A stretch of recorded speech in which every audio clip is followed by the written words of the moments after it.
In the Russian society, xenophobia is rife. The regime stimulates it, and it is part and parcel of ruscism.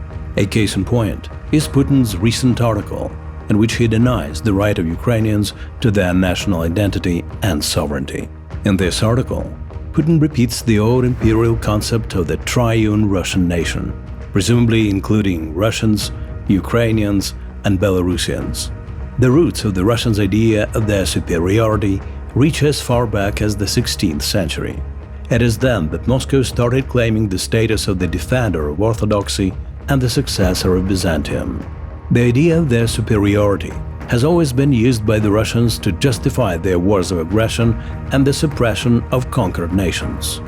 On the occupied territories, the Russians conducted total assimilation of the enslaved peoples. The Russian imperial domination continued in the Soviet Union too.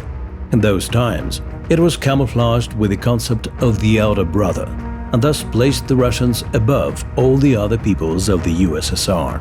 The ideas of Russia's exclusive role still feed the imperial ambitions of its society. The Russians continue to discriminate against people of other nationalities. Activists of national movements are persecuted, and protests against assimilation and deliberate elimination of indigenous languages brutally suppressed. Everyday xenophobia in Russia's society is widespread and pronounced. The Russians commonly use derogative names for other nations. Such sentiments are being stoked by movies and comedy shows, while Russian bookstores are full of xenophobic literature. Xenophobia and arrogance towards other nations are a key component of Russia's official policy. It's also being used to justify the war in Ukraine, because, according to their narrative, the Russians can rightfully claim the territory of the neighboring country and dictate to Ukrainians how they should live.